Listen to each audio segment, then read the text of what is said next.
Le plateau technique que le Cameroun a aujourd'hui sur l'ensemble des 10 régions, je dis bien 10 régions, c'est pas que Yaoundé, c'est pas que Douala, c'est le même plateau technique que vous pouvez avoir à l'hôpital américain de Paris.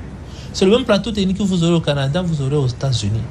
Nous avons même un ensemble de produits aujourd'hui, d'équipements aujourd'hui, à l'hôpital général de Garoua, des équipements qui ont été apportés par le pays ami qui a permis la construction de cet hôpital, la Corée du Sud, qui n'existent même pas dans certains hôpitaux européens et américains. Nous les avons. Est-ce que cela a contribué à faire baisser le taux d'évacuation sanitaire à l'étranger? Évidemment. Évidemment, aujourd'hui, c'est résiduel, n'est-ce pas, les évacuations vers l'extérieur. Nous privilégions plutôt l'évacuation en interne. Vous êtes à Maroua, vous avez besoin d'une évacuation, on vous évacue à l'hôpital général de Douala.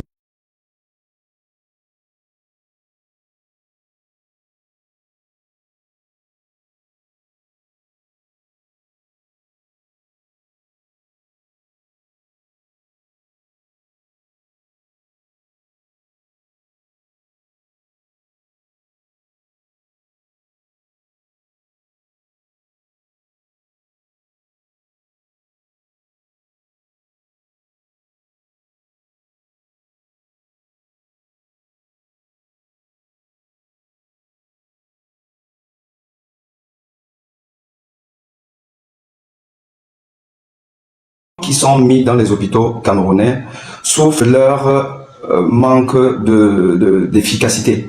Ce sont des équipements essentiellement qui sont de bas de gamme, il faut le dire, dans la plupart du temps. Je prends un exemple précis qui est celui du scanner.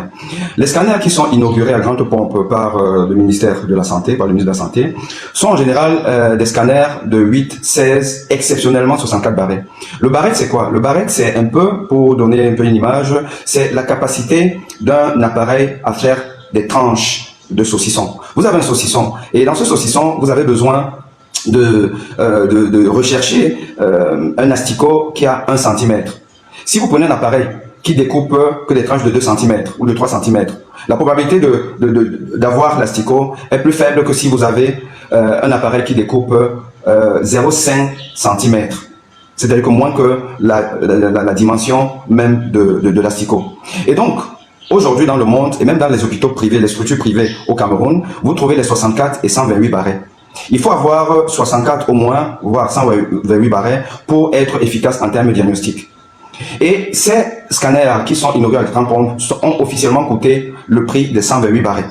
Parce qu'avec le système de Mercurial, il faut dire, on est dans la prévarication et le détournement des fonds publics. Pour faire simple, au Cameroun, le parc d'équipement du Cameroun aujourd'hui aurait acheté 3-4 fois plus d'équipements. Et si on veut rester dans la qualité, aurait acheté des équipements de dernier cri pour permettre des diagnostics les plus importants.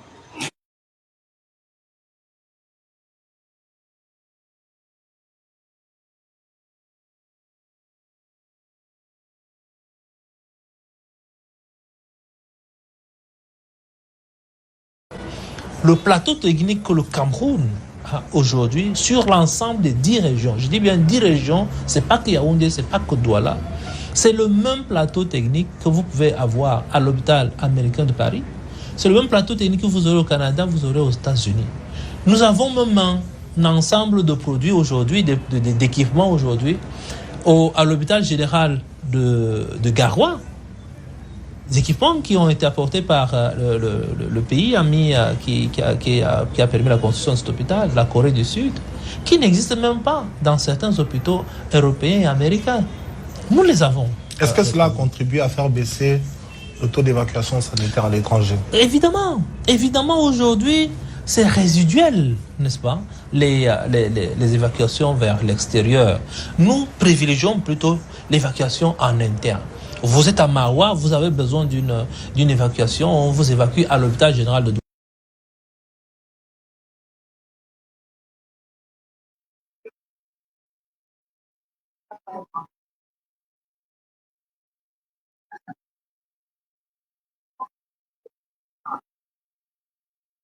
Bonjour tout le monde.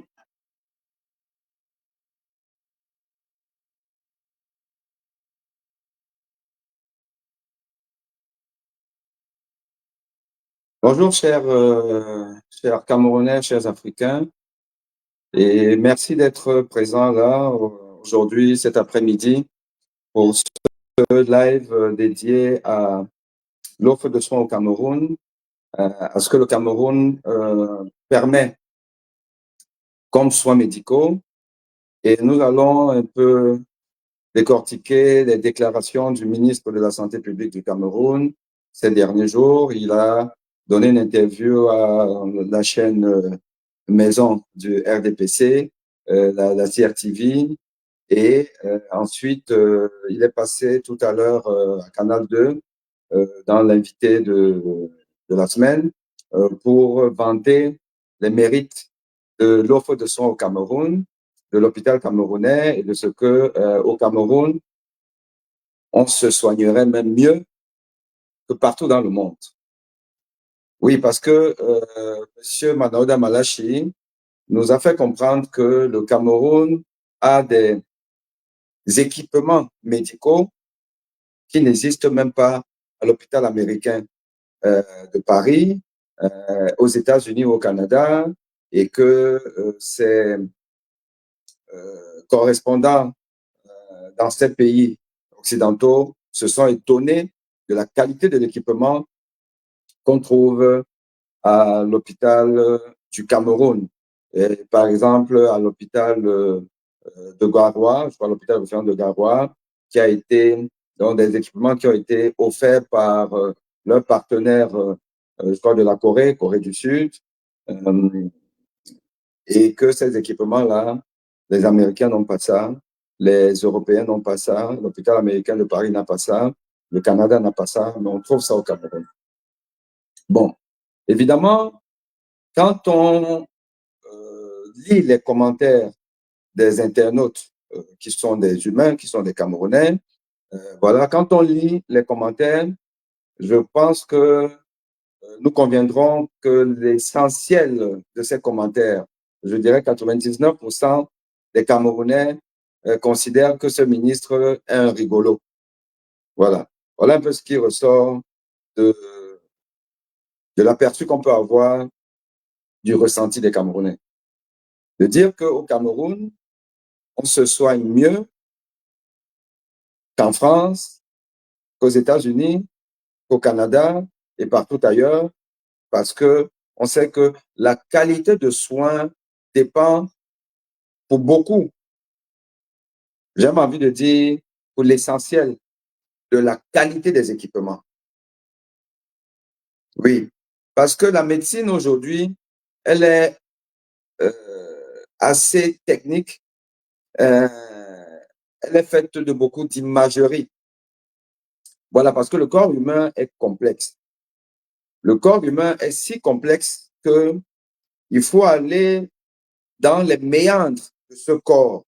Il faut aller dans les endroits les plus cachés de ce corps en termes de morphologie, mais aussi même en termes de fonctionnement. Il faut aller dans l'intimité du fonctionnement du corps humain pour pouvoir en déceler les clés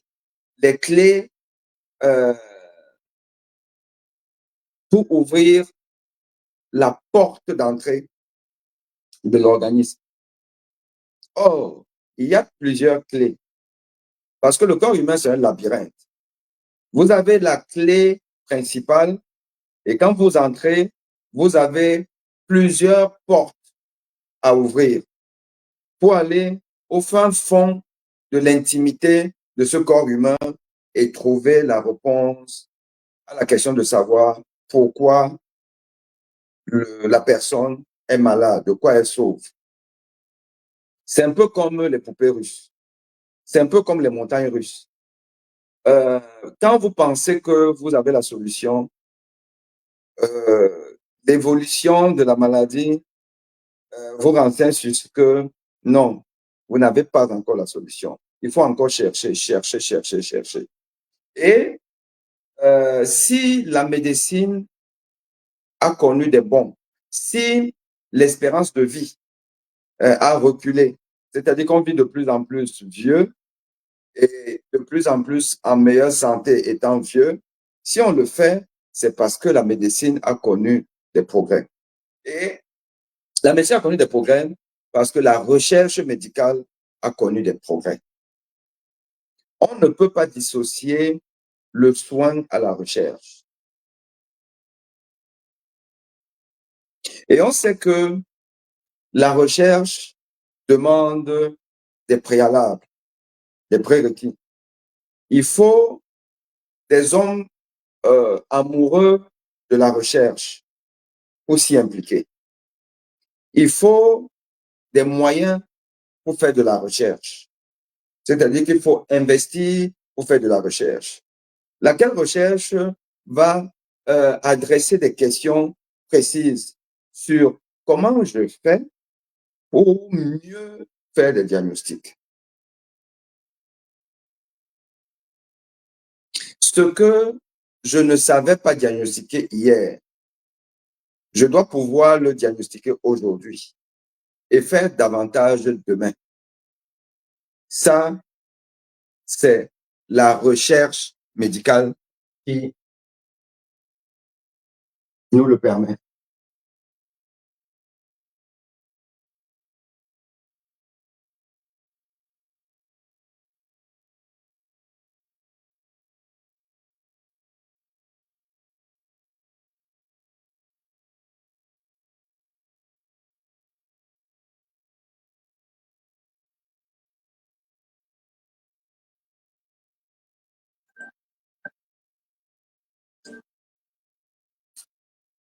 C'est la recherche médicale qui le permet. Donc, il faut investir pour ça. Et une fois qu'on a investi, qu'on a des chercheurs qui sont des médecins ou des scientifiques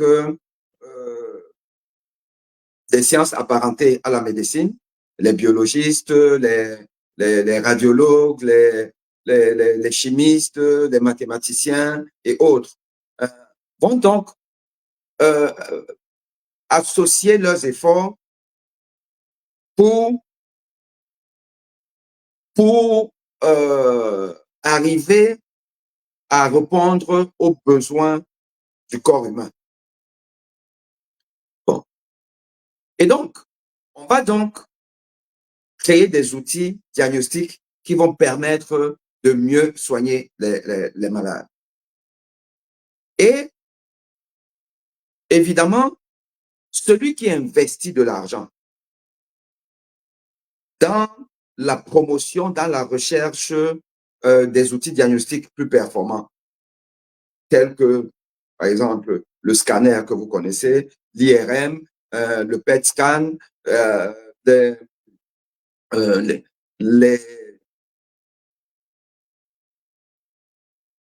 les enregistrements des événements de longue durée, l'enregistrement de l'activité électrique, enfin, de l'activité du cerveau, tout ce qui concerne le digestif et autres.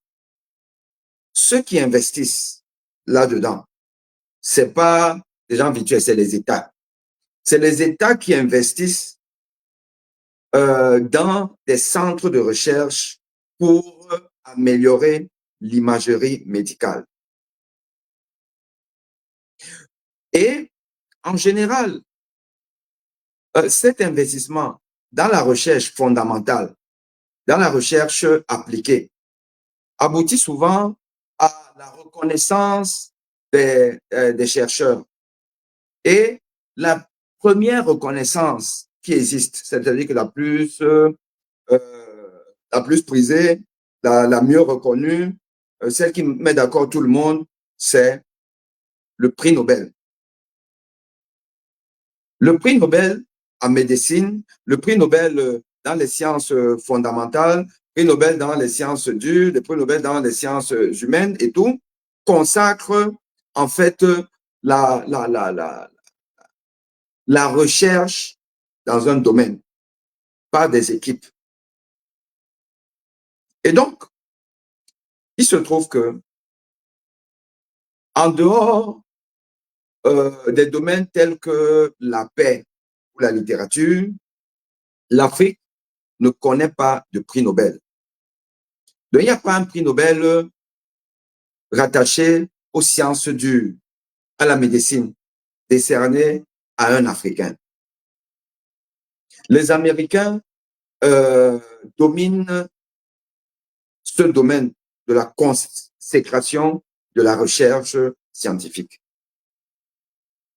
Et d'autres nations fortes, les Allemands, les Anglais, les Français et autres, ne sont pas de reste. Mais toujours est-il dit que l'Occident a monopolisé la recherche scientifique et les dividendes de la recherche scientifique. Ce qui veut dire que le produit de cette recherche, en termes d'équipement, se trouve dans ces pays. Et aussi dans les pays qui ont beaucoup de moyens, beaucoup d'argent pour pouvoir acheter ce qui a été pensé et produit par les entreprises de cette grande nation. Alors, essayez un peu de m'expliquer par quel miracle le président de M. Paul Biya et son ministre de la Santé ont réussi à acquérir pour la population camerounaise le produit des efforts des Occidentaux qui ont plus de moyens, plus d'argent. Et c'est leurs entreprises. Et que la charité bien ordonnée commence d'abord par soi-même. Comment Manaouda Malachi a fait pour que, déjà, lui qui ne bénéficie que de la magnanimité des étrangers, donc ces Sud-Coréens qui auraient offert dans son hôpital du Nord des équipements qui sont meilleurs que les équipements des pays occidentaux. Comment il a fait? Comment les Sud-Coréens ont fait pour dépenser autant d'argent, beaucoup d'argent, parce que les meilleurs équipements coûtent la peau des fesses. Comment ils ont fait pour avoir autant d'argent et venir plutôt dépenser cet argent-là pour un pays qui n'a même pas les moyens de pouvoir utiliser rationnellement cet équipement. Parce qu'il faut vous dire que le tout n'est pas d'avoir un équipement, mais il faut pouvoir utiliser cet équipement.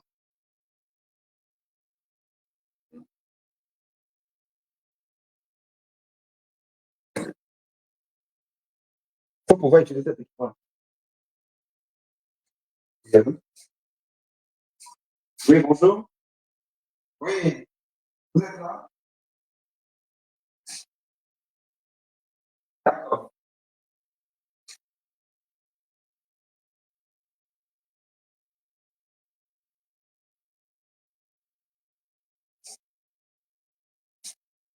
Donc, il faut pouvoir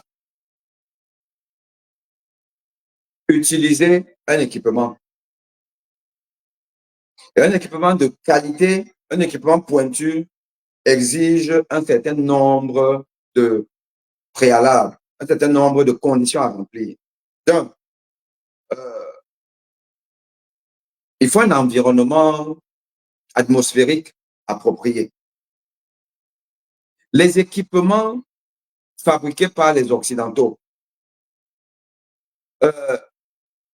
sont adaptés à un environnement qui est l'environnement occidental. Pas forcément adapté à un environnement de température, le climat, la poussière et autres de l'Afrique.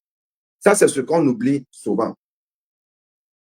Et c'est pour cette raison que, vous voyez par exemple les véhicules, les voitures, se gâtent plus facilement, ont besoin de plus de réparation en Afrique qu'en Europe. Des gens n'ouvrent même pas leur capot en Europe pour mettre l'eau, l'huile tous les jours comme on le fait en Afrique. Parce que l'environnement n'est pas celui-là. L'environnement du Cameroun, le nord du Cameroun, par exemple, un environnement où il fait excessivement chaud, il y a du vent, il y a de la poussière qui circule, laquelle poussière va aller dans les équipements et enfreindre le bon fonctionnement de l'équipement. Surtout quand ce n'est pas nettoyé, et on sait que nettoyer, c'est pas la chose la plus facile chez nous. Donc, vous avez un entretien qui n'est pas efficient. Et si vous ajoutez à ça le fait que la maintenance est quelque chose qui relève de l'impossible au Cameroun.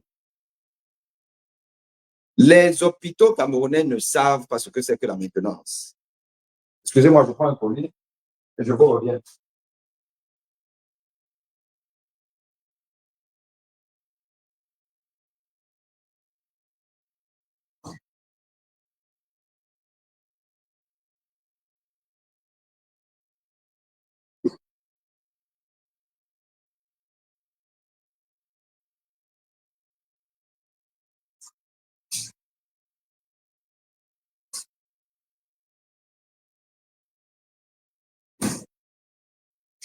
Les hôpitaux camerounais ne savent pas ce que c'est que la maintenance. Parce qu'ils n'investissent pas dans la maintenance. Parce que les dirigeants des hôpitaux camerounais croisent les doigts que l'équipement ne se gâte pas. Mais l'obsolescence programmée des équipements médicaux fait que un hôpital, un équipement, à un moment donné, a des pannes naturelles. En plus de ce que, dans un environnement qui n'est pas adapté, comme je vous l'ai expliqué tantôt, vous verrez des hôpitaux, des équipements qui vont tomber en panne beaucoup plus rapidement que si c'était en Occident. Et donc, il n'y a même aucune rationalité à mettre des équipements qui coûtent la peau des fesses, qui coûtent exagérément cher dans un hôpital camerounais. Et vous voyez un pays qui n'a pas d'argent, qui dit qu'il n'a pas d'argent, et qui en réalité n'a pas d'argent parce que l'argent est détourné, en train d'investir des centaines de millions d'euros pour des équipements au Cameroun. Quel équipement? Quel équipement? Où? Ça se trouve où? Voilà. Le ministre a cité, bon, je sais que vous ne croyez pas, hein? Lui-même il ne croit pas à ce qu'il dit, c'est évident. Si vous voyez même sur l'émission de Canal de la journaliste, ben, elle en rigole. Bon, maintenant, nous essayons quand même de décortiquer ça pour la tranche de la population camerounaise qui est acculturée, qui n'a pas l'esprit critique, qui pense toujours qu'un ministre, c'est celui qui est assis à la droite du Seigneur et donc qui est honnête, qui ne ment pas, qui dit toujours la vérité. Parce qu'il y a des gens comme ça. Les gens sont restés avec la conception que nous-mêmes nous avions quand nous étions jeunes. Parce qu'un ministre, donc quand il dit quelque chose, c'est ça. Donc naïvement, et c'est pour ça qu'il le fait. Ces gens-là ne sont pas, ils sont intelligents hein, dans la bêtise. Monsieur le ministre Manoel Damalachi, il est intelligent dans la bêtise. Il sait que il y a un bétail électoral qui va croire à ces histoires. Il le sait. Là, il est dans la propagande pour 2025. Voilà. Donc, c'est même à ces gens-là que moi aussi je m'adresse et que nous devons nous adresser. Pas à vous qui m'écoutez, je sais que vous êtes déjà rationnel, vous en rigolez, lui-même il rigole. Mais il faut déconstruire ce discours des hommes de Paul Biya qui inondent les médias.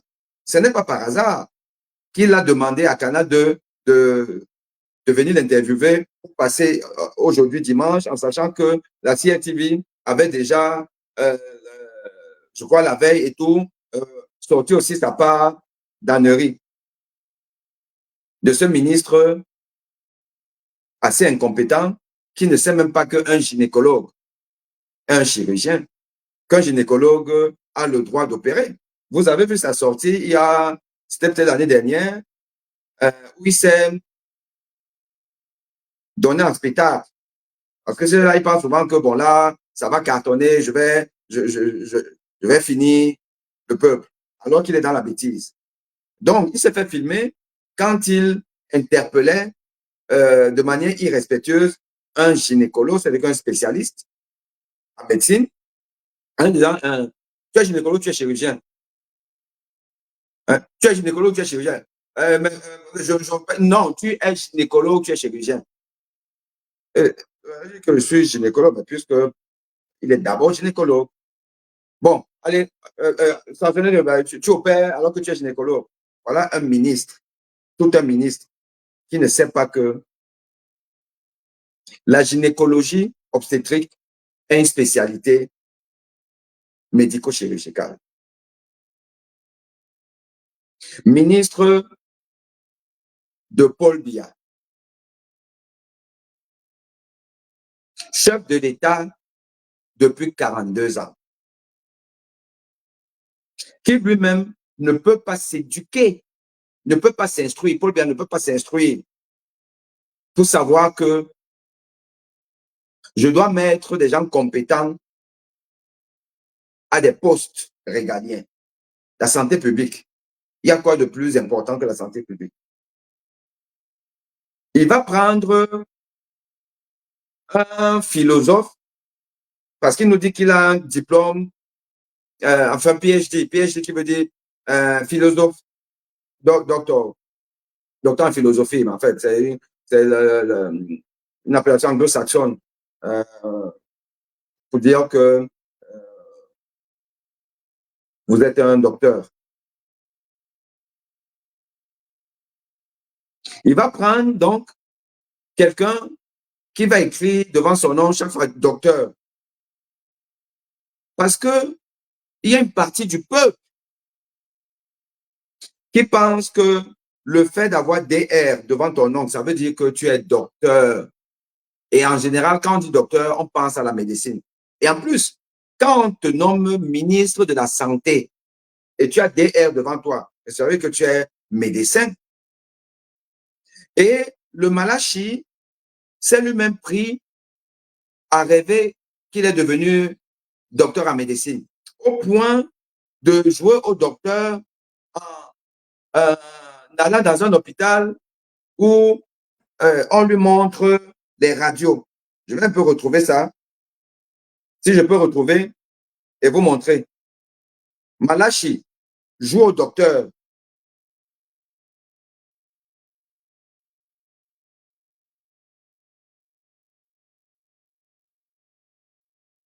Laissez-moi un peu retrouver ça.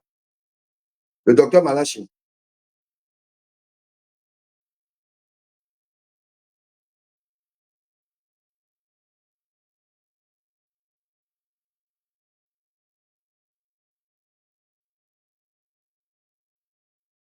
Le docteur Malachi Manaouda, docteur en médecine, radiologue, qui se met à regarder les radios comme s'il comprenait quelque chose. Dans un esprit de fémania qui ne dit pas son nom. Un ministre féman. Un ministre féman.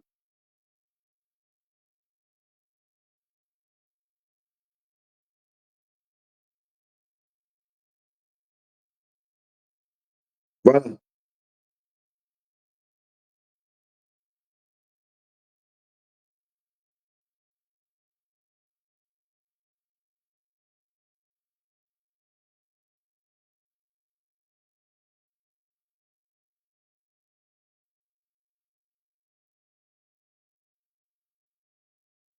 Je vais vous montrer.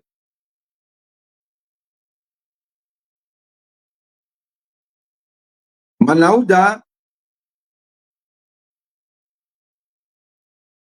est en train de regarder une radio.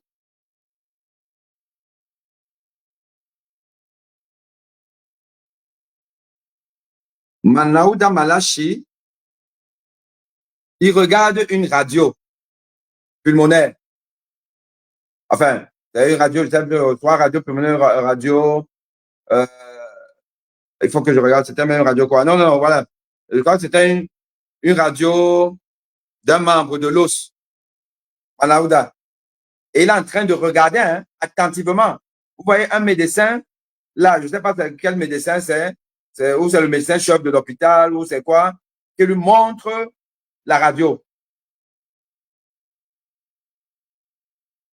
Voilà. Manaouda Malachi, le philosophe, depuis quand la philosophie a des aptitudes en médecine. Manaouda Malachi, le philosophe donc, regarde une radio, il est concentré, comme vous voyez là, il regarde une radio. Le même prend à partie un gynécologue en lui demandant tu es gynécologue ou tu es... Hein?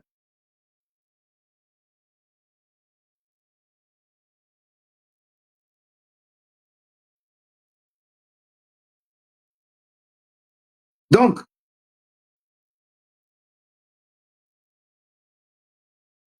avec ça, comment vous ne voulez pas que le Camerounais lambda, qui ne comprend rien à rien, qui n'a que la CRTV qui l'écoute, ne croit pas aux inepties de Manaouda Malachi, que le Cameroun, c'est le pays le mieux développé en santé publique. Hein? Magasin Olomo qui me dit un PhD qui n'est référencé dans aucune université au monde.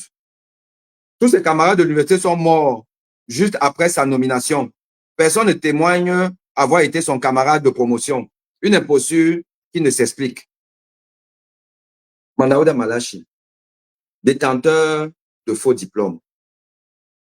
Parce que si Manaouda Malachi avait un vrai diplôme, il serait recruté à l'université. Manaouda a voulu être recruté comme enseignant à l'université de Douala, mon université. Tout Manaouda Malachi, le protégé du SGPR,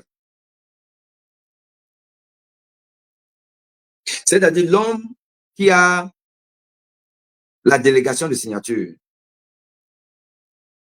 Dans un pays où même un mort, un cadavre peut être recruté dans une grande école, Manaouda a déposé son dossier. Le dossier n'a pas prospéré.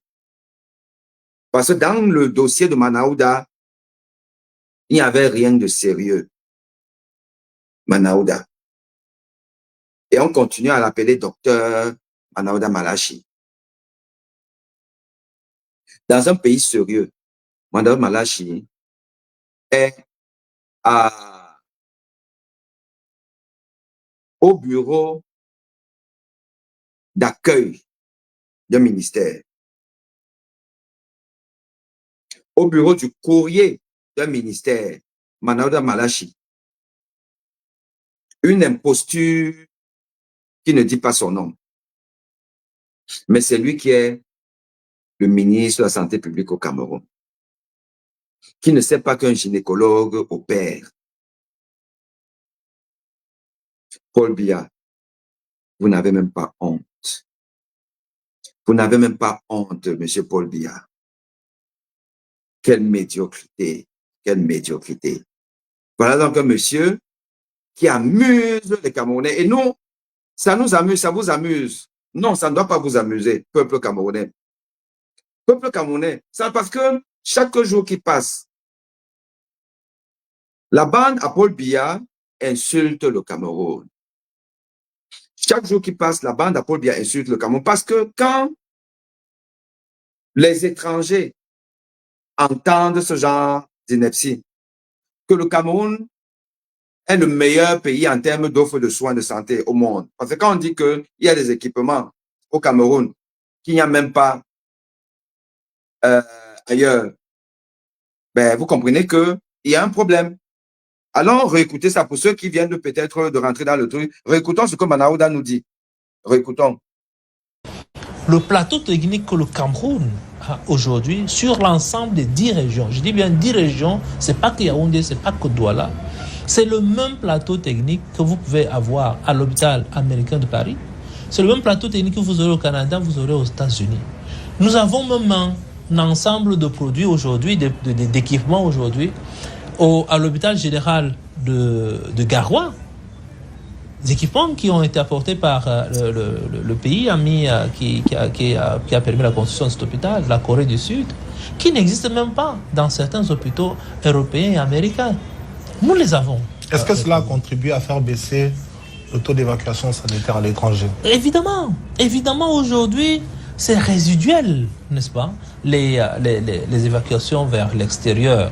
Nous privilégions plutôt l'évacuation en interne. Vous êtes à Maroua, vous avez besoin d'une évacuation, on vous évacue à l'hôpital général de Douala. Vous vous souvenez, je ne sais pas si j'ai ça ici, là, vous vous souvenez de une évacuation sanitaire d'une jeune fille qui s'est fait poignarder par une flèche au nord et qui a été transférée à l'hôpital général de Yaoundé pour extraire cette flèche. Je crois que vous vous souvenez de ça. J'avais fait un post là-dessus. Évacuer, comment? Évacuer en avion, mais pas un avion médicalisé, où elle était assise avec son père à côté et la flèche qui pendait, c'était la flèche au cœur. Dans un avion pas médicalisé. Hein. Voilà. Et Manaouda Malachi de féliciter cet exploit d'avoir réalisé une évacuation, entre guillemets, sanitaire, entre guillemets, dans un avion commercial d'une jeune fille qui avait une flèche pointée dans sa poitrine et qui allait au cœur. Voilà les exploits de Manaouda Malachi. En sachant que cette fille, je ne sais pas, je vais peut-être retrouver son image, cette fille, il suffit que l'avion, les secousses de l'avion et tout là, elle l'avance vers le siège avant. La flèche s'enfonce davantage. Là, c'est arrêt cardiaque tout de suite. Mais Manaouda Malachi, le ministre Lolo, le non diplômé, avait félicité ça. Bon. Donc, quand on dit qu'on a une offre de soins efficiente, l'offre de soins, c'est, comme je vous ai dit, l'équipement, la structure hospitalière, bien construite, adaptée, l'équipement, le personnel médical, de l'accueil, l'aide-soignante, l'infirmière, le médecin, les spécialistes, les techniciens, tout le monde doit être au top niveau. Manaouda Malachi nous dit donc qu'il y a des équipements terribles à l'hôpital général de Garoua, qu'il n'y a même pas en Occident. OK. Donc les Blancs fabriquent les équipements, ils fabriquent, mais ils ne peuvent pas avoir ça dans les hôpitaux. Mais ça se trouve à l'hôpital général de Garoua. Je ne dis même pas Douala ou Yaoundé, Garoua. Et qui travaille là-bas? Est-ce que vous connaissez les spécialistes dans différents domaines de la médecine qui sont à Garoua et qu'il n'y a pas à Douala et à Yaoundé? Les meilleurs spécialistes que Manaouda Malachi a envoyés à Garoua, il a laissé Douala et Yaoundé. Vous en connaissez. Pourquoi ces équipements ne sont non pas à Douala et à Yaoundé, mais ça se trouve à Garoua? Pour faire quoi? Pour soigner qui? En sachant que les évacuations continuent quand même à se faire à Yaoundé et à Douala. Puisque je vous ai parlé de cette fille qui est là-bas au nord, je ne sais pas où c'était, où ça, même à Garoua, ou à Ngaoundéré, où elle a eu une flèche au cœur. C'est à Yaoundé qu'elle a été évacuée dans des conditions villageoises. Hein? Je ne sais pas si je vais retrouver ça et tout, je vous montrerai. Donc, vous comprenez que ce monsieur, c'est un menteur attenté. Un ministre qui ment, qui a des équipements que ses hôpitaux sont équipés. Je mets au défi M. Manaouda Malachi de me citer un seul hôpital du Cameroun. Je mets Manaouda Malachi au défi de me montrer un seul hôpital du Cameroun dans le service de cardiologie a cet équipement-ci, cet échographe cardiaque. Je mets Manaouda Malachi au défi de me montrer un seul équipement.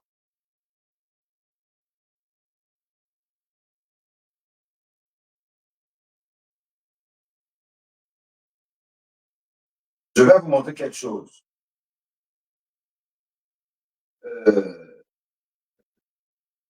Allez, je fais ça. Je vais faire l'examen. Je vais faire l'examen. Comment je fais pour sortir d'ici? Bon, allez. Parce que cet équipement que vous voyez là, voilà. Cet échographe, je vais vous rapprocher un tout petit peu. Cet échographe, vous voyez la marque. Je crois que vous la voyez là. Tac. Vous voyez, Vivide S70N. Je demande à Manaouda de me dire si un seul de ces hôpitaux au Cameroun est équipé de cette gamme d'échographes. Un General Electric qui est l'entrée du haut de gamme, qui fait tout en cardiologie. La plupart, si ce n'est tous les échographes des hôpitaux publics au Cameroun, où l'État a donc investi de l'argent, acheté, font le classique, ce qu'on appelle le TM, le time movement, le bidimensionnel, plus le Doppler classique, Doppler pulsé, Doppler continu. Voilà. Je ne sais pas, et ça, je vais m'instruire. Si Manaouda Malachi a mis dans les hôpitaux camerounais des échographes qui vous font le 3D, la 3 dimensions, qui vous font la 4 dimensions, avec la reconstruction du cœur, où vous avez l'impression d'être à l'intérieur du cœur. Aujourd'hui, quand on veut faire certaines opérations du cœur, par exemple, aller à l'intérieur du cœur pour occlure l'auricule, des patients qui font peut-être des AVC itératifs, sont même sous anticoagulants, mais ils continuent à faire des AVC parce qu'il y a des caillots de sang dans un endroit à l'intérieur qu'on appelle l'auricule. La cardiologie moderne aujourd'hui, c'est qu'on va à l'intérieur du cœur et on va, disons, coudre ce récessus, ce petit sac à l'intérieur. On va boucher ça pour que les caillots qui sont susceptibles d'être à l'intérieur là-bas ne sortent pas pour continuer à aller emboliser les patients. C'est que l'occlusion de l'auricule, entre autres. Mais il faut avoir de l'imagerie multidimensionnelle. Donc, les hôpitaux aujourd'hui qui sont débordés, aujourd'hui travaillent avec des structures privées, des cabinets privés en aval pour faire certains bilans. Vous avez par exemple la valve mitrale qui est malade. Il faut savoir quelle est la partie de la valve mitrale. On parle de P1, P2, P3, A1, A2, A3. Donc, c'est des compartiments de la valve mitrale qui s'ouvrent. Quelle est celle qui est malade qu'on doit aller réparer? Il faut faire une échographie en 3D, une imagerie en 3D pour faire la reconstruction et savoir cet appareil-ci fait ça. Je ne suis qu'en structure privée, cabinet privé, qui appartient au professeur Boni. Ça n'appartient à personne d'autre. En dehors de mon activité hospitalière. Mais dans mon cabinet privé, je fais des examens de très haut niveau, dont les chirurgiens ont besoin avant d'aller opérer, exactement comme à l'hôpital. Et ça, c'est pas que je suis particulièrement, je sais pas trop, extraterrestre, non. Vous avez beaucoup de médecins qui ont leur cabinet privé, qui ont investi dans ce genre d'équipement. Et comment vous investissez? C'est pas que on est particulièrement riche, mais la structure hospitalière, la politique de santé publique dans un pays comme la France et dans tous les pays développés vous permet de pouvoir vous équiper comme vous voulez, ce que vous voulez. Cet équipement coûte 90 000 euros. Je vous demande d'aller faire vous-même la conversion. 90 000 euros avec les applications que j'ai demandées, parce qu'il y a des trucs qui sont optionnels. Donc ça, pour faire jusqu'au 4D, vous faites une reconstruction pour calculer la fraction d'éjection. Où les gens en Afrique, dans beaucoup de pays, dans les hôpitaux publics, dans Malaisie, on va se contenter de faire le TM et de faire le biplan. Mais on sait que ça donne des résultats qui sont loin d'être précis. Car le gold standard, pour avoir aujourd'hui la fraction d'éjection, voir comment le ventricule se contracte, c'est l'IRM. Ce qui se rapproche donc des résultats de l'IRM, c'est quand vous pouvez faire le strain.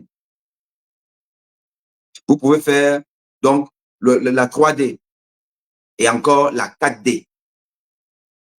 Mais ça, aucun médecin en privé au Cameroun ne peut se permettre ça. Pour quelle raison? Pour la raison que, un, ça coûte trop cher.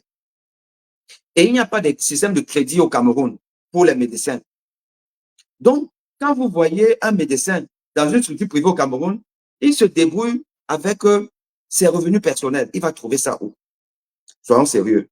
Un équipement qui coûte 90 000 euros en France. Vous voyez que le temps que ça n'arrive au Cameroun, la douane, bon, c'est vrai qu'il y a une exonération au niveau de la douane et tout ça, mais le transport, tout, arrive au Cameroun. Et si vous prenez ça avec des revendeurs du Cameroun, qui eux-mêmes doivent avoir le marge bénéficiaire, donc ça va coûter à un médecin camerounais au moins 20 000 euros de plus. Donc on est dans les 110 000 euros. Quel est le cardiologue camerounais qui peut mettre 110 000 euros pour avoir l'équipement que j'ai ici? Comment il va faire? Comment il va faire? Et vous pensez que c'est les hôpitaux camerounais là? Vous connaissez l'histoire de la mercuriale au Cameroun, non? Quelque chose, parce qu'ils vont passer par les distributeurs au Cameroun. Le distributeur va facturer, encore comme c'est à l'hôpital, le distributeur va facturer 130 000 euros. Le directeur de l'hôpital, il va ajouter sa part dedans, plus la mercuriale, machin, tout et tout là. Donc, ça va revenir à 200 000 euros. Je mets maintenant les Camerounais au défi qui me disent quel est l'hôpital au Cameroun qui a sorti 200 000 euros pour acheter un échographe comme celui-ci. 200 000 euros. Parce que ça coûterait donc 200 000 euros au Cameroun. Ça coûterait aux contribuables camerounais 200 000 euros. Faites-moi vite le calcul là. 200 000 euros, ça fait combien? Que Manaouda Malachi vient nous dire qu'il nous montre une facture où, dans un de ses hôpitaux du Cameroun, il a dépensé 200 000 euros pour un échographe qui vous fait le pré-op de la chirurgie cardiaque. Et là, je vous ai dit que c'est l'entrée du haut de gamme. Pas besoin de plus. Et puis, bon, moi, je ne suis pas un hôpital. Imaginez donc les appareils qu'il y a à la Pitié-Salpêtrière, à Georges Pompidou, à Saint-Antoine, dans tous les hôpitaux de France. Imaginez-vous. Imaginez-vous. C'est que ce qu'on a dans mon hôpital, l'hôpital Montfermeil et ailleurs, où vous avez peut-être 4, 5, 6 machines. Et là, ouais, ça aussi, c'est un autre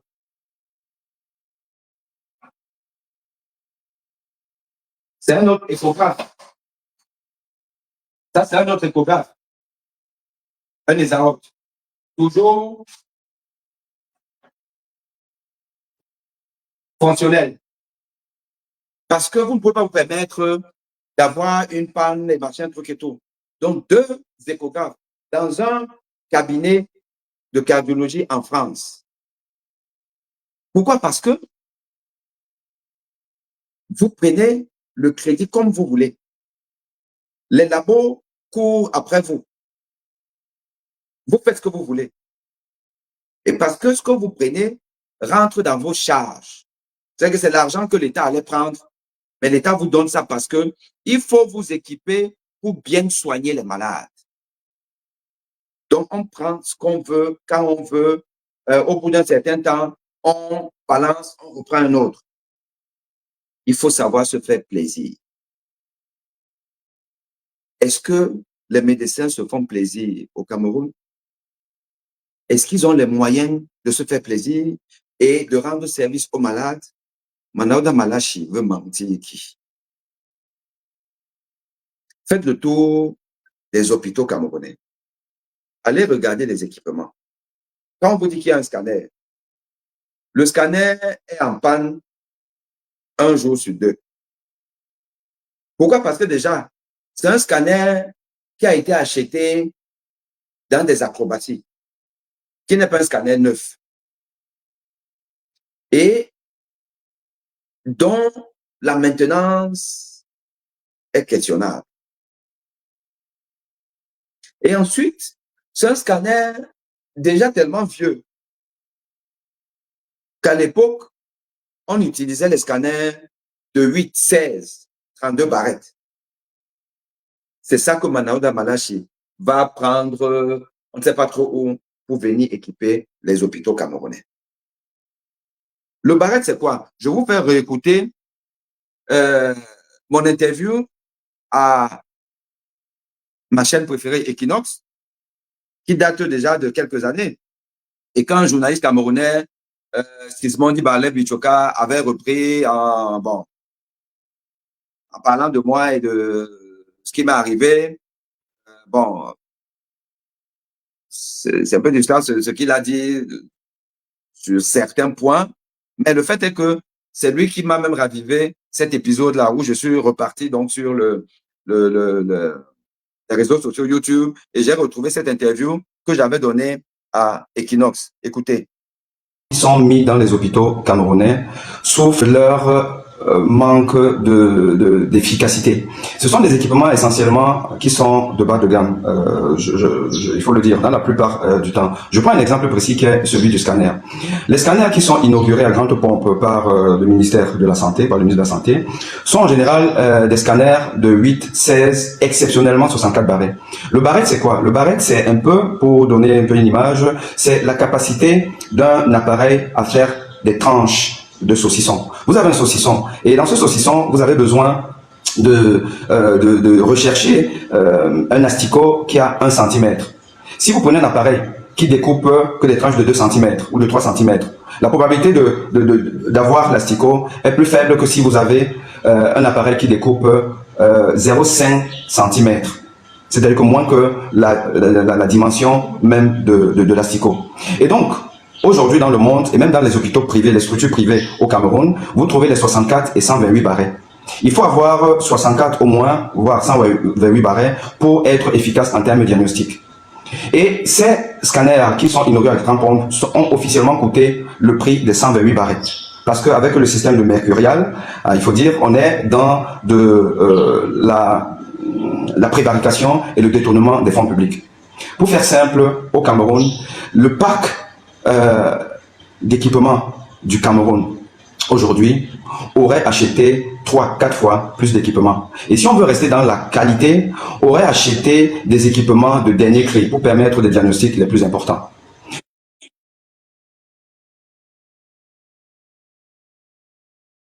Ok, vous avez écouté. Il y a Franco Zeus Makita qui m'a dit là, il était 16h02, enfin 15h02 chez vous alors, que prof, le son n'est pas bon. Vous n'écoutez pas bien. Le son n'est pas bon.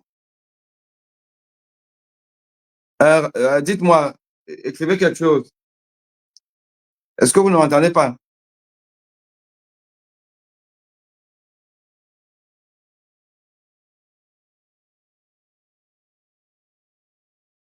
Je ne sais pas si le son n'est pas bon.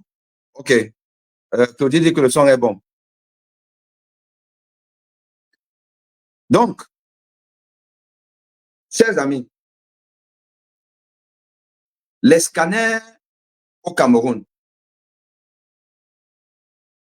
c'est de la mafia. C'est du banditisme. Le scanner a donc la capacité à pouvoir affiner ses trouvailles, son diagnostic. Et la mesure de cette capacité-là, c'est donc le barret, pour faire simple.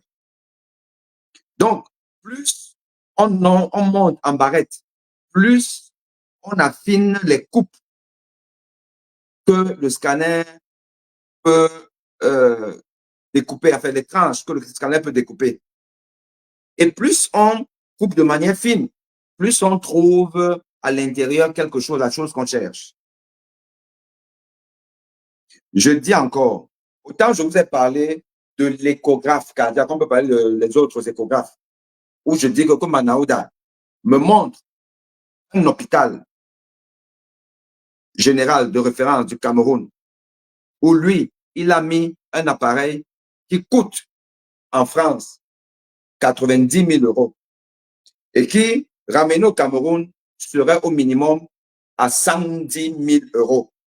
Et avec la mercuriale et le vol, le banditisme qu'on leur connaît, que ça lui est revenu à 200 000 euros, comme Manaouda Malachi nous montre. Parce qu'à un moment donné, il faut acculer ces menteurs. Et ça, ce n'est pas les journalistes ne savent pas faire le travail. On interview, on a l'impression que l'interview au Cameroun, c'est qu'on te tend le micro et tu racontes ce que tu veux raconter. Mais c'est quoi ça, Lille? Hein? Lille, c'est quoi ça? C'est ça toujours. Quand vous ne respectez pas vos aînés, vous ne respectez pas les sommités de votre pays. Hein? Tu n'as pas eu le courage de venir vers moi pour me dire que, oh, je dois interviewer le ministre. Voilà la question que je vais lui poser. Je dis quoi? Comment je rebondis et tout. C'est le travail d'un journaliste. C'est le travail d'un journaliste de s'appuyer sur des experts dans un domaine pour ne pas aller aider les hommes politiques à mentir le peuple. Le journalisme au Cameroun, c'est à l'image du Cameroun. Très peu de professionnalisme. Des gens disent n'importe quoi. Et vous n'avez pas la source. On peut comprendre, vous n'êtes pas médecin, mais vous devez vous informer. Le journalisme c'est s'informer pour informer, au risque de déformer.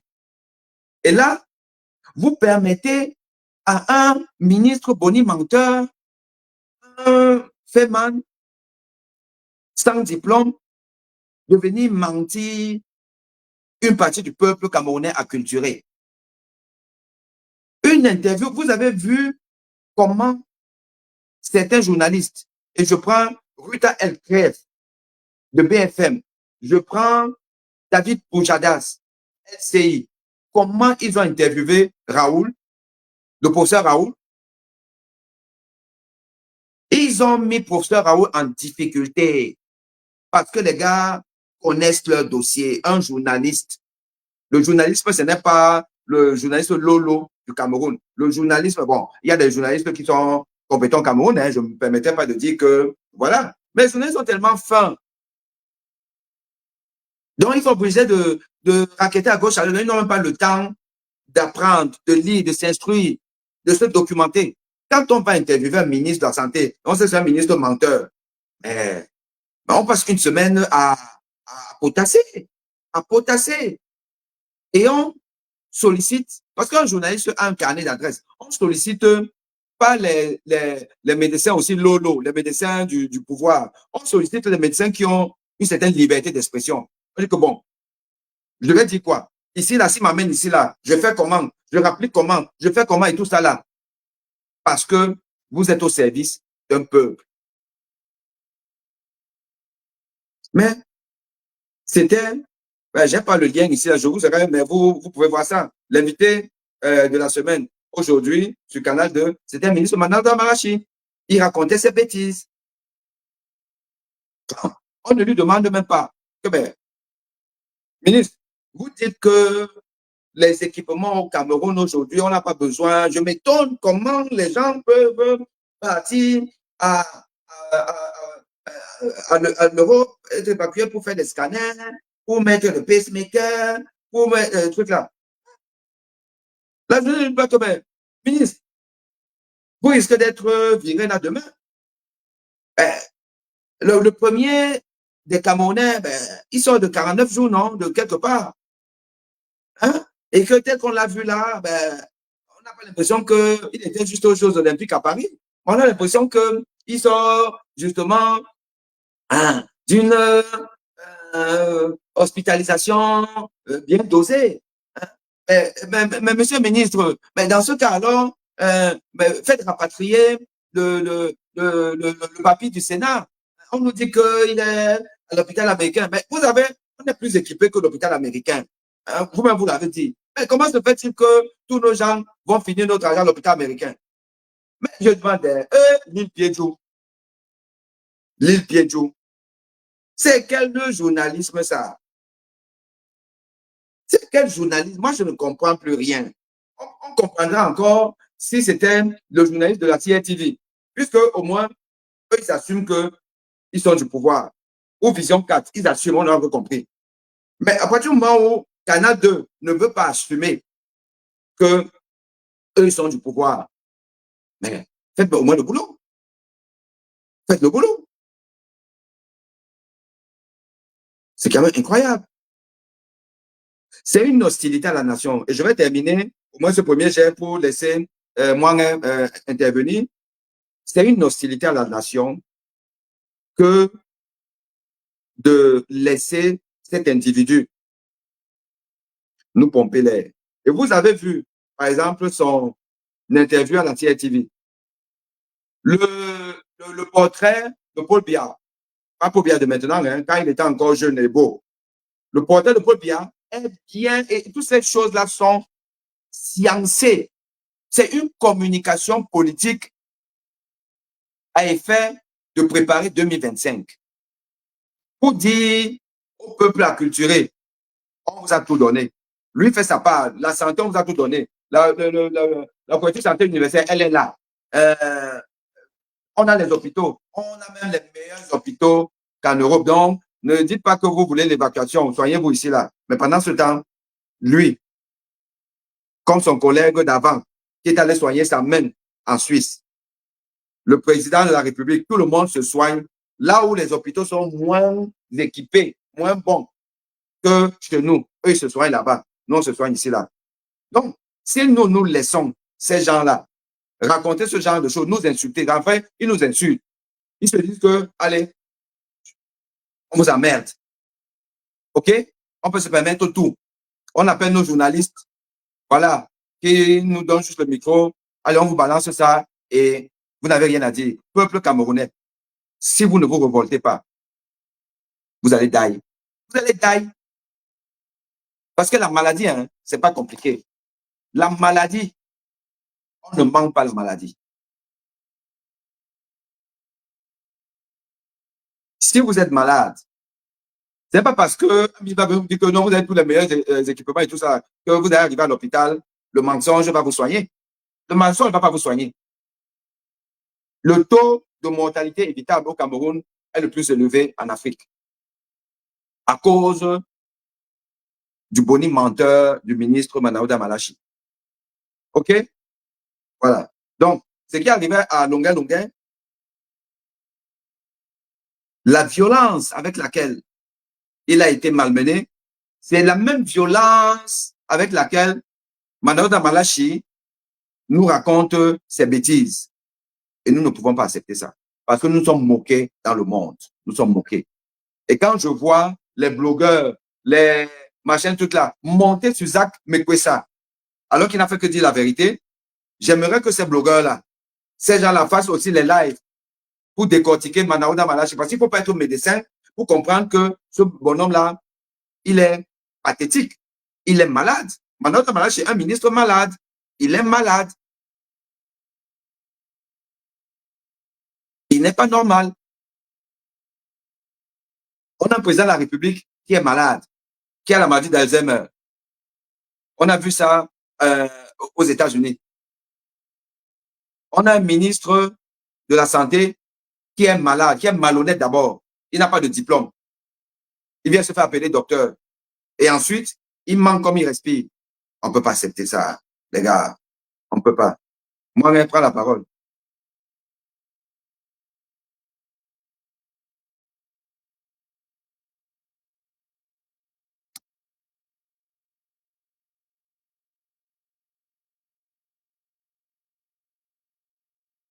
Attends, pourquoi? Hey, c'est quoi ça? Je te dis que moi, je ne t'entends pas. Pourquoi? Vous m'entendez? Parce que là, moi, je ne suis pas en train de t'entendre du tout. Mais pourquoi moi, je ne t'entends pas? Qu'est-ce qui se passe avec moi? Bon, attends, hein. Si vous m'entendez, c'est ça l'essentiel. Je vais voir si je peux t'entendre en étant sur mon téléphone. C'est bizarre.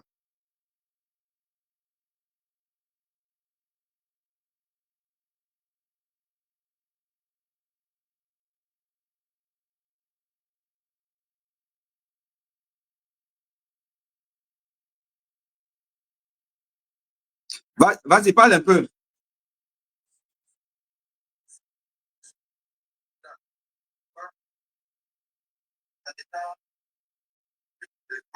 C'est bizarre.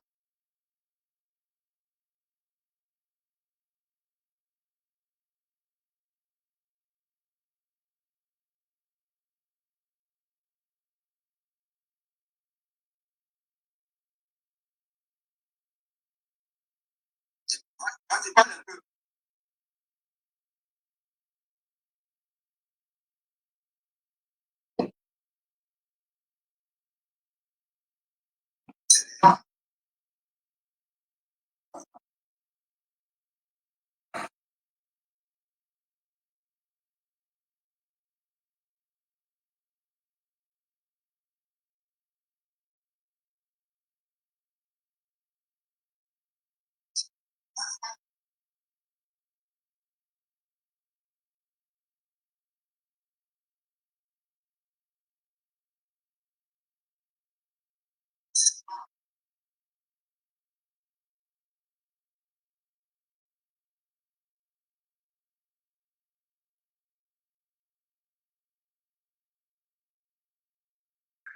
J'ai toujours entendu parler du ministre, on parle du docteur.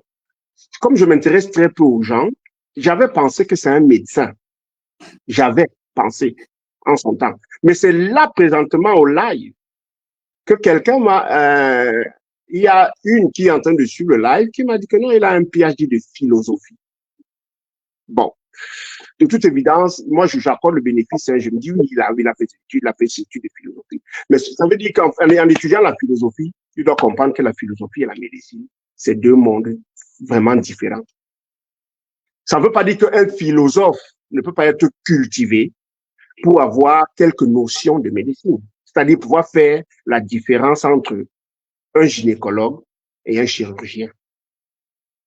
Je ne veux pas lui demander d'aller vraiment très profond pour me donner la différence entre peut-être un tendon et je ne sais pas trop quoi. Je vais dire vraiment tout et n'importe quoi. Hein.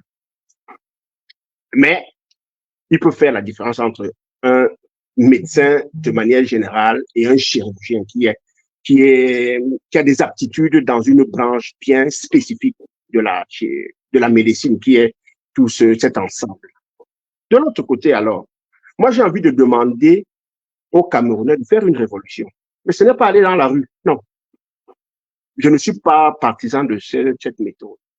Mais la révolution que je vais demander aux Camerounais de faire, c'est une révolution personnelle. Aller à l'école. Allez à l'école, étudier, apprenez des choses. Et une fois que vous êtes bien formé, une fois que vous êtes suffisamment formé, mettez votre expertise au service du peuple, chacun dans sa spécialité. Parce que, et en étant intègre, c'est-à-dire que c'est là parce que quelqu'un va venir, ton chef de service, là, le ministre, va vraiment dire devant toi des âneries, des propos qui ne tiennent pas la route, que tu vas rester motus et bouche. Non. Donc, il faudrait que les Camerounais aillent apprendre. Et une fois qu'ils aient appris, qu'ils mettent donc leur expertise au service du bien. De l'autre côté, et ça c'est de manière générale, revenons donc sur les propos du ministre, que ce soit sur l'interview. Commençons par le journalisme, par exemple. Il y a des journalistes, ou il y a un journalisme de spécialité. Je ne suis pas journaliste, moi. Mais je voudrais que, moi, je vois des gens qui font, généralement ceux qui font de l'investigation. Tu vas voir, on va dire, un journaliste politique. Parce que tout ce qui touche la politique, c'est celui-là qu'on envoie. Parce que lui, il a fait des recherches. Il fait des recherches, il se documente, il a une spécialité dans tout ce qui est politique. Tu vas voir des journalistes économiques. Tu vas voir des journalistes qui sont dans la culture, des journalistes sportifs. Je voudrais qu'on ait des journalistes qui aient des spécialités dans les sciences en général et dans la médecine en particulier. Comme ça, quand il va aller, un journaliste qui est spécialiste de médecine, va aller poser la question, une question, faire passer un quelconque spécialiste de médecine ou responsable de médecine à l'interview, il saura comment placer les questions. Ce n'est pas question pour question. Et quand même il a un feedback, quand il a un retour, une approche de réponse par rapport à une question, il peut savoir relancer son interlocuteur de manière très précise. Parce que quand on n'est pas précis, on fait tout et n'importe quoi. Ou on dit tout et n'importe quoi. Là, je t'ai vu, par exemple, tu as montré l'échographe derrière toi. Mais moi, juste pour rigoler, j'ai dit aujourd'hui, dans les pays développés, et ce n'est pas qu'une spécificité ou une exclusivité des pays développés. On est aujourd'hui à l'ère de la robotique dans les soins. Comment je fais ça? Tu ne me contrediras pas dans ce que je dis. On est à l'ère de la robotique. C'est-à-dire, on opère avec l'assistance, cette opération avec assistance robotique. Parce que c'est bénéfique pour le patient à plusieurs titres. On a des actes mini-invasifs. On a des gestes hyper précis. C'est-à-dire qui défient la précision humaine parce qu'on fait de l'assistance avec le robot. Pour faire une digression, quand tu parlais, je me suis dit, Peut-être que demain, le ministre va donner faire une autre annonce. Il va dire que les hôpitaux sont dotés des Da Vinci au Cameroun. Mais même quand on est doté du Da Vinci, je prends un exemple. Le Da Vinci, c'est le robot. Hein. Quand on est même doté, aujourd'hui, il y a des niveaux. Je crois que chez moi, nous sommes, je crois, la 3e génération du Da Vinci. Pour ne parler que de ça. Donc, ça veut dire que même avec le robot, celui qui opère aujourd'hui avec la première version, il est limité.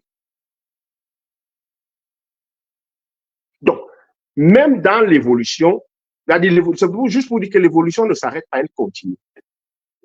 Et maintenant, une fois donc que les hôpitaux camerounais seront donc développés des appareils les plus perfectionnés qui soient, est-ce qu'on est sûr que la maintenance de ces appareils est garantie? Est-ce qu'on est sûr qu'on a un service de biomédical assez aguerri pour pouvoir assurer la maintenance de ces appareils? Parce que la maintenance d'un appareil, notamment en particulier dans le monde médical, mais dans tout appareil, un peu comme quelqu'un assure la maintenance de son véhicule. Ce n'est pas attendre que la panne se présente pour aller donc essayer de traficoter. Il faut prévenir la panne. Donc, il faut un entretien.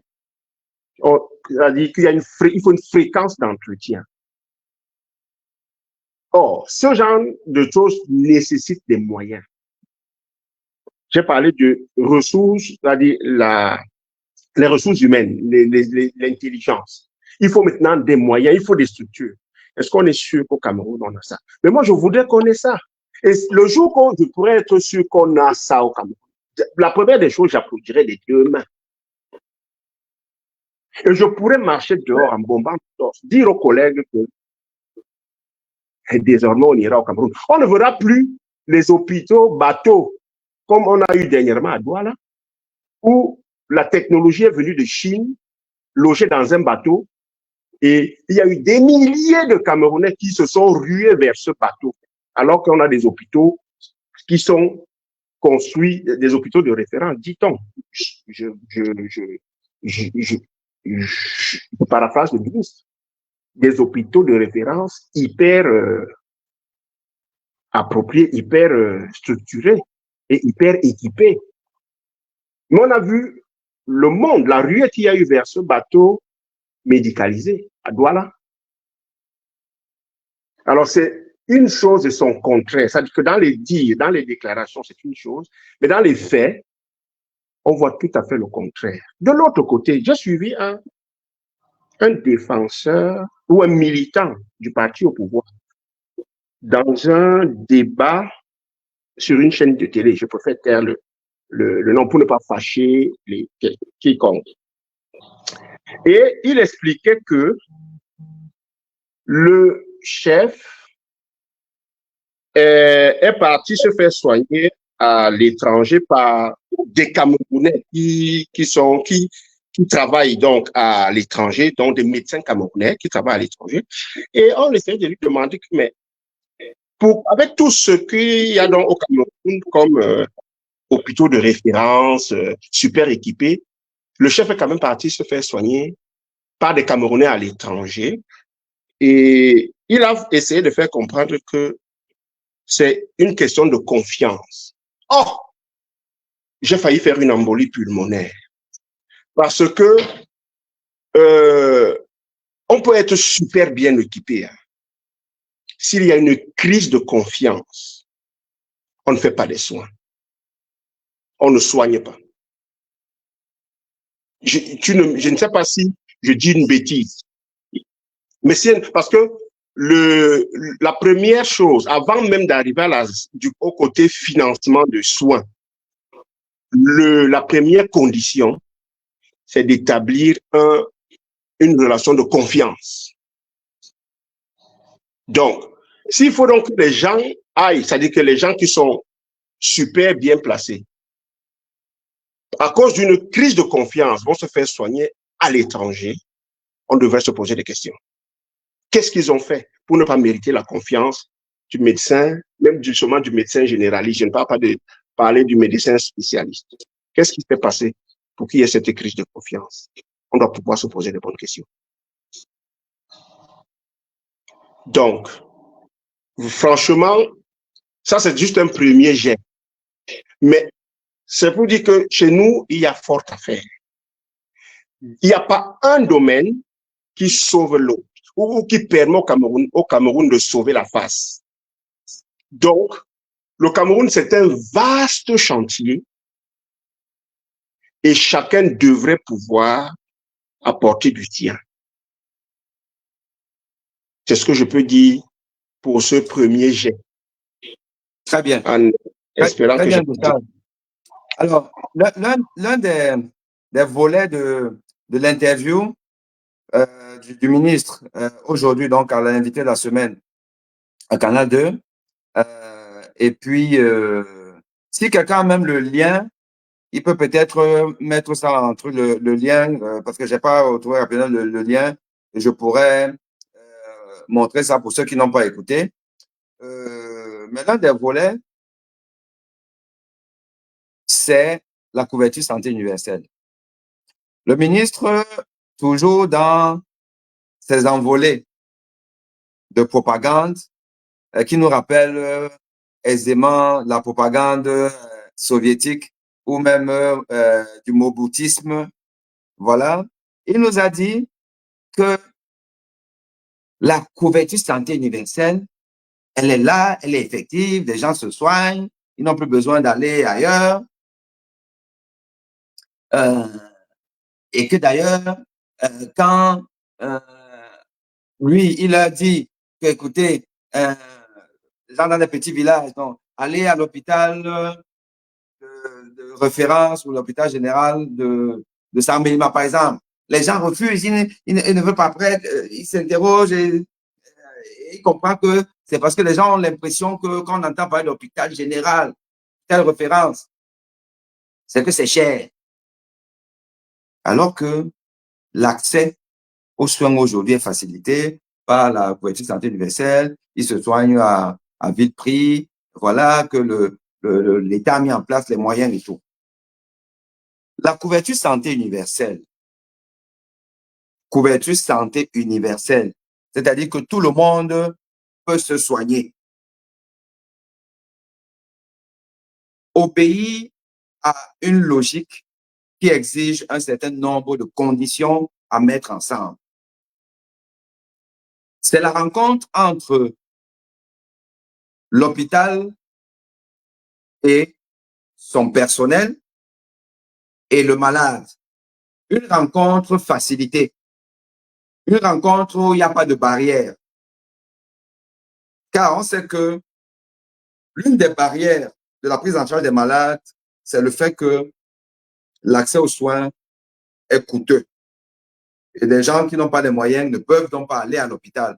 Préfèrent aller au quartier, voir les docteurs, entre guillemets, du quartier et se soigner. Et donc, pour casser ça, il faut que l'accès soit facilité. Il faut qu'il y ait cette rencontre. Bon. Et la rencontre, c'est quoi? Ou qu'est-ce qui facilite la rencontre? En premier, c'est le fait que le malade, soit il ne sort pas de l'argent, soit il sort très peu, par le biais de ce qu'on peut appeler le tiers payant. C'est-à-dire qu'il paye juste une petite partie et le reste, c'est l'État régalien qui prend en charge. OK. Donc, on peut imaginer que Manaouda Malachi, dans sa posture de malin, pour ce qui ne coûte pas trop cher, c'est-à-dire le palu, la diarrhée, des choses comme ça, parce qu'en réalité, le soin du paludisme, la diarrhée et tout, c'est pas ce qui coûte le plus cher dans des pays où il y a une politique de l'OMS pour justement éradiquer ces pandémies. OK? Donc, lui, il va dire que, oh, maintenant c'est gratuit et tout, les gens peuvent aller se soigner, puisque dans sa politique d'étape, dans la couverture santé universelle, qu'on va commencer d'abord par certaines maladies, mais en réalité, les maladies pour lesquelles Madame Malachi nous dit qu'il y a la couverture santé universelle, il peut se soigner gratuitement, c'est ce que normalement, c'est que dans les cahiers, dans le cahier de charge du Cameroun, où le Cameroun s'engage, comme tous les pays, à respecter un certain nombre de calendriers édictés par l'Organisation mondiale de la santé. La femme enceinte doit normalement être soignée gratuitement.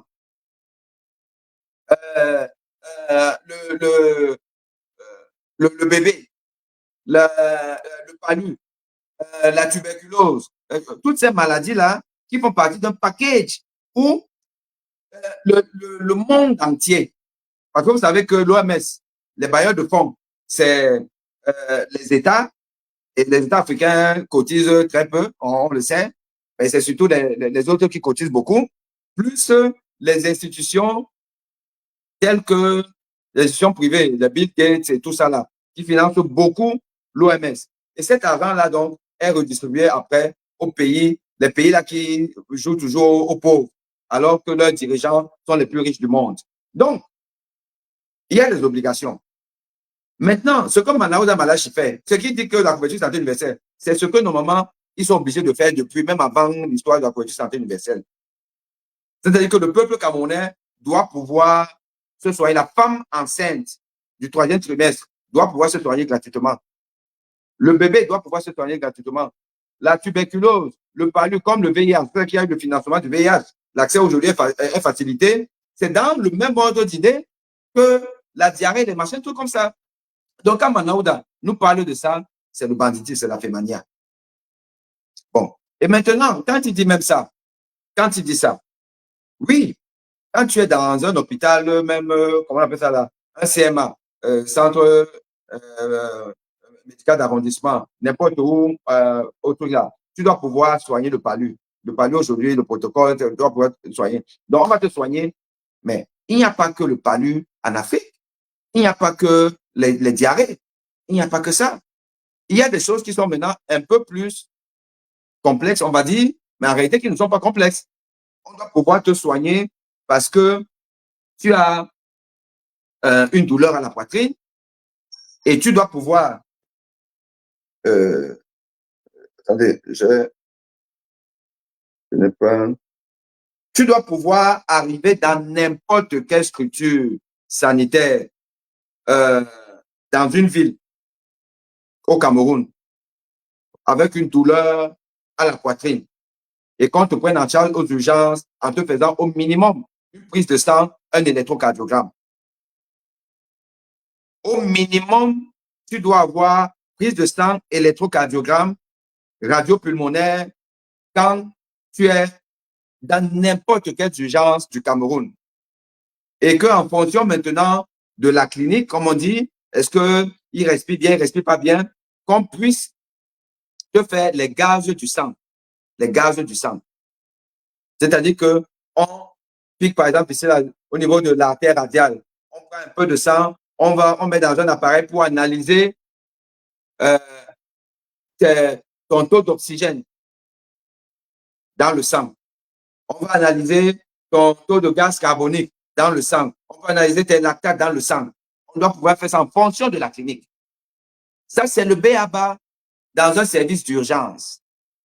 Électrocardiogramme, prise de sang, prise de sang classique, gaz du sang, radio pulmonaire.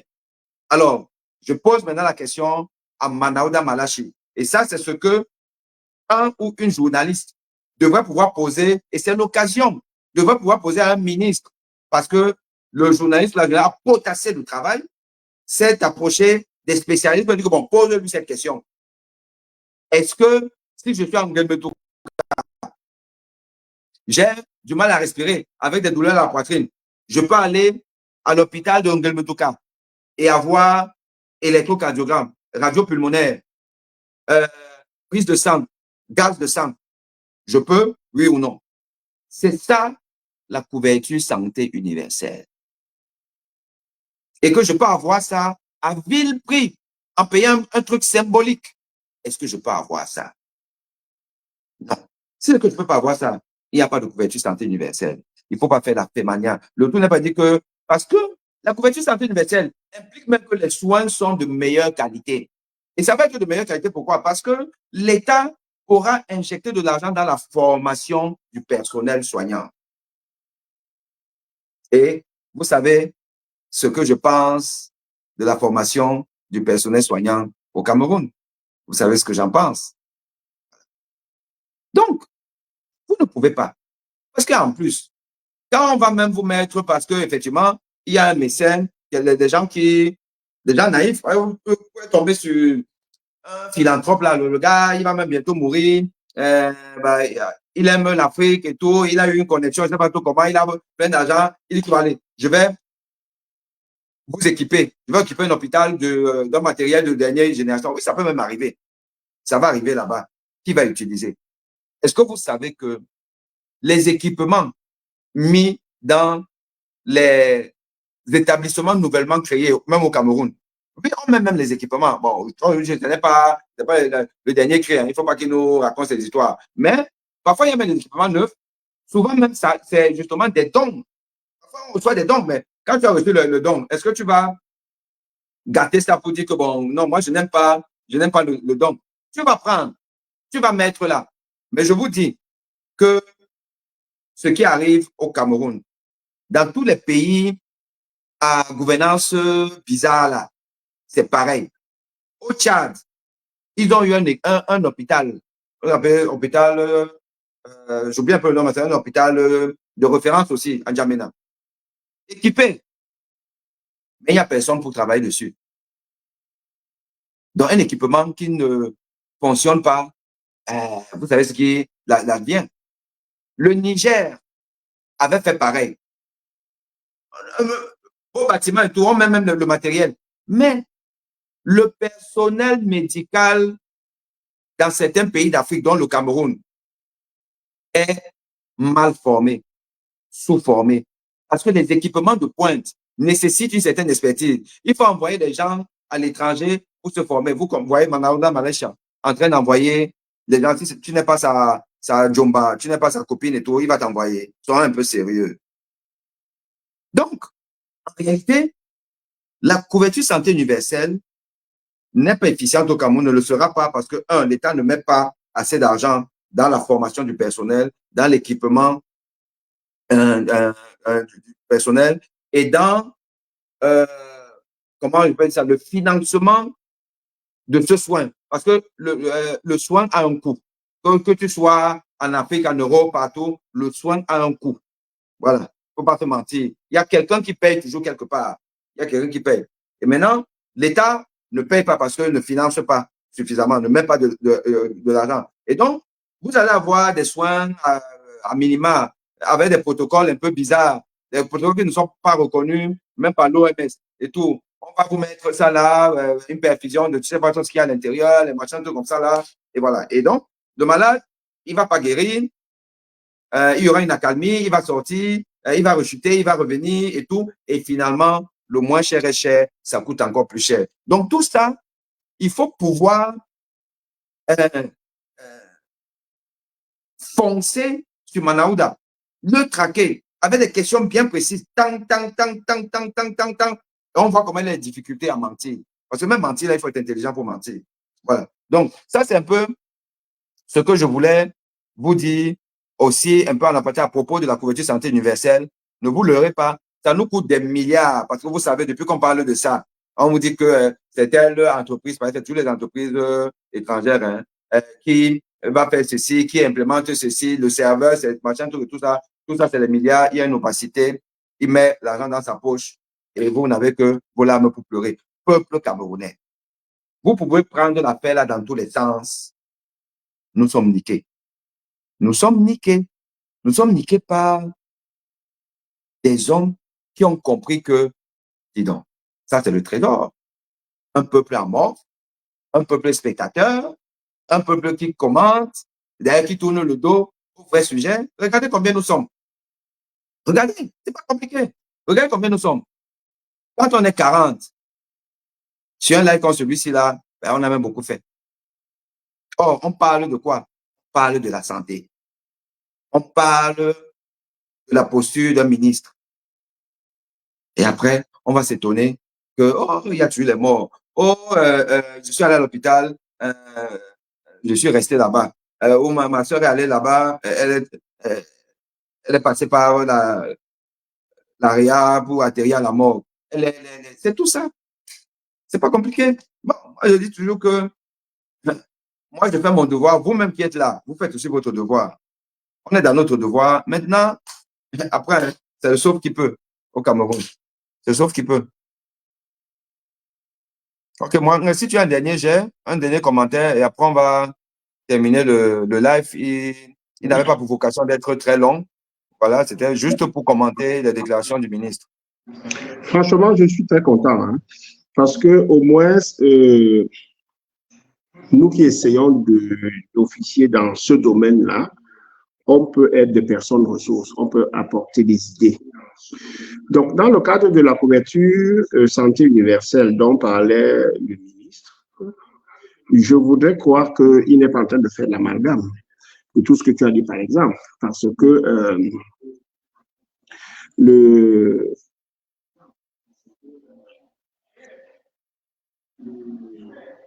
c'est-à-dire les soins comme pour éradiquer, c'est-à-dire des soins comme, je prends un exemple, hein, ceux de la femme enceinte ou bien les antirétroviraux qui sont dans une certaine mesure gratuits, qui sont inscrits dans les trucs comme le programme des programmes de l'OMS pour essayer d'éradiquer le VIH, etc., ce genre de choses. Oui, ça c'est normal, parce que voilà, les molécules sont libéralisées aujourd'hui, ça coûte moins cher, et il faudrait que ce soit accessible à tout le monde. Et maintenant, la fameuse couverture santé universelle qu'on appelle comme ça, elle peut être taillée à notre mesure. Parce que, je prends un exemple, Obamacare aux États-Unis n'est pas la même chose que comment je vais dire ça, la Sécu en France. Oui. C'est-à-dire que, voilà, je ne veux pas rentrer dans les moindres détails, mais Obamacare, c'est une certaine politique qui fait en sorte que, voilà, des gens, pour que ça ne coûte pas trop cher à tout le monde, voilà, il y a des catégories les gens sont classés par catégorie dans tout cet ensemble qu'il a appelé Obamacare. C'est la même chose en Grande-Bretagne, il y a un peu ce genre de choses. Il n'empêche à personne quelqu'un qui a des moyens, d'aller souscrire des assurances privées pour se faire soigner. Parce que lui, il a les moyens de se payer. Mais la couverture santé universelle, c'est généralement pour le monsieur lambda, monsieur tout le monde, celui qui a des moyens très limités. Donc, il est grand temps que ce genre de choses soit réellement implémenté au Cameroun pour qu'on essaye pour améliorer, pour vraiment dire les choses telles qu'elles sont, le B.A.B.A., hein, améliorer l'espérance de vie des Camerounais. Parce que je suis convaincu, et personne ne me dira le contraire, je suis convaincu que il y a les ressources humaines au Cameroun. Nous avons même les intelligences, parce qu'il y a des gens qui, même comme l'école est ce qu'elle est au Cameroun, il y a des gens quand même soucieux de leur formation, donc qui mettent du paquet, qui vont se former, faire des formations complémentaires pour approfondir ce qu'ils ont comme bagage. Donc, il faut juste que ceux-là puissent travailler correctement, qu'on leur donne les moyens de travailler. Ça, c'est mon point de vue. Tout à fait. Les gens devraient aussi, tous ceux qui ont déjà une première formation, devraient pouvoir s'inscrire dans une poursuite de leur formation. C'est-à-dire, on ne se limite jamais, on ne doit jamais être satisfait de ce que l'on a. On doit toujours chercher à approfondir.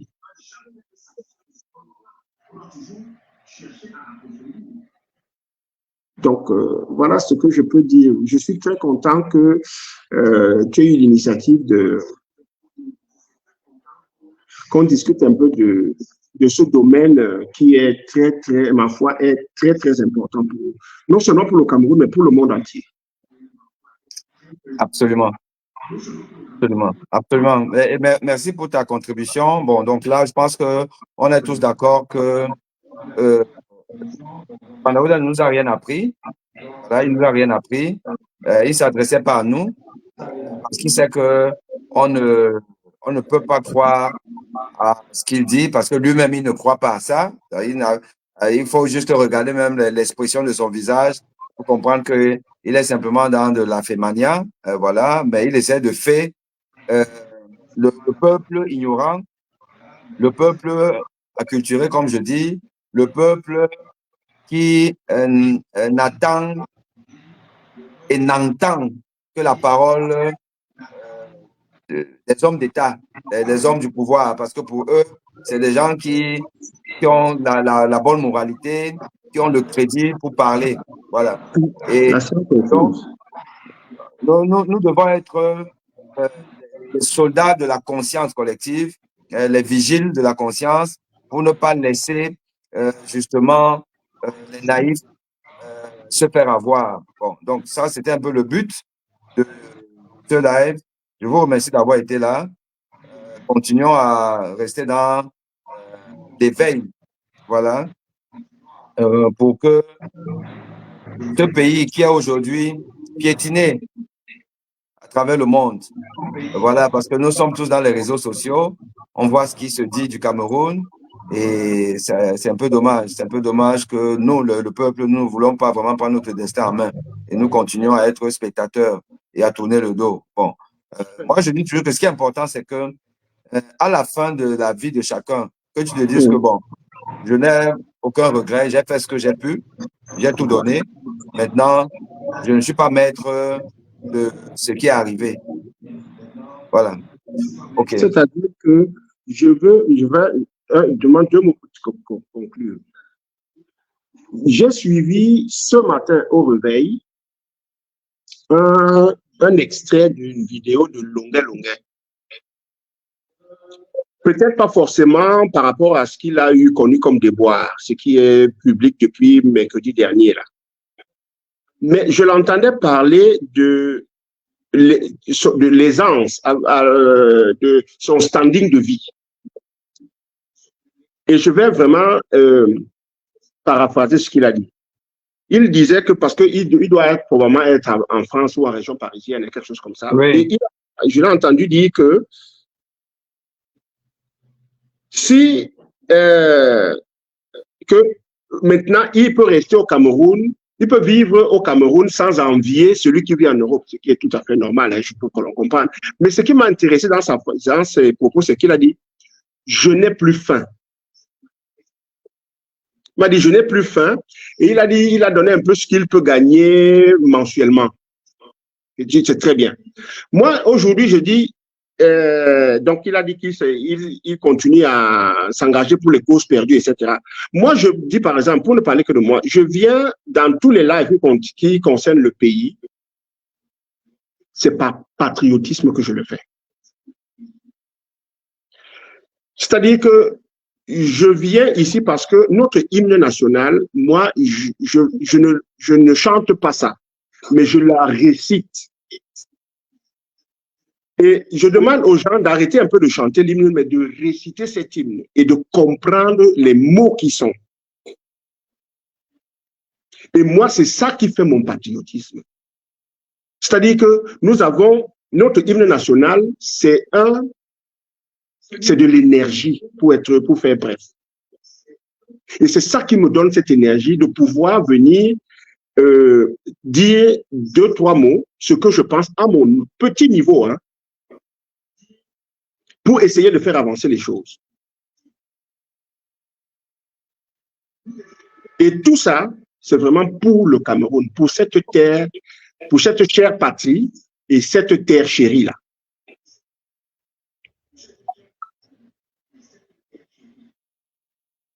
Donc, c'est ce que moi je pourrais dire. Si tout le monde peut faire comme ça, j'appelle ça le mapartisme que le professeur d'université de regretter mémoire avait parlé. Mm-hmm. C'est ça, moi, ma part. C'est ça que moi, je fais ma part.